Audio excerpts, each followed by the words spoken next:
But in order to do that, they're going to have to see us not only doing things over there, but being an example for good here, in this world, in this country. And here's a perfect example of that. We have a crisis with global warming in this world, not just in America, but in the world.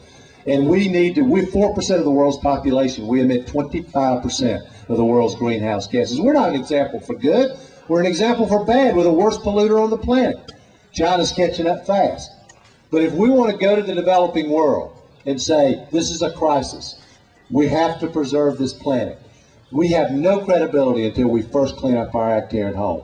So here's what I think we ought to do. I think we ought to cap carbon emissions in America, a national cap. I think we ought to bring that cap down every year. I think below the cap, we ought to auction off the right to pollute, to send out any carbon dioxide. That's the cap that's coming down each year. So make the polluters pay. That's what it boils down to. And then the money that comes from the polluters, that money should be used to invest in wind, solar, cellulose-based biofuels. We ought to put $1 billion in the development of carbon capture technology. And until we have carbon capture technology, there shouldn't be another coal-fired power plant built in the United States of America.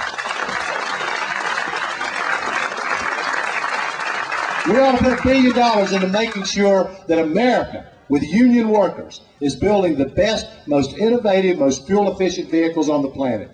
We ought to break these electrical grids, which are largely controlled by big power companies now. We ought to open up those electrical grids and make them available to communities, small communities, to grassroots organizations, to create some competition that doesn't exist today.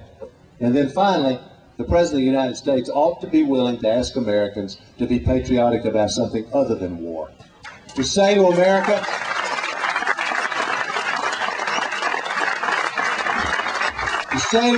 if we want to be strong, if we want to be independent, we have to be willing to conserve. We have to raise fuel efficiency standards on our vehicles. You're going to have to conserve in your home, in your workplace, drive more fuel efficient cars.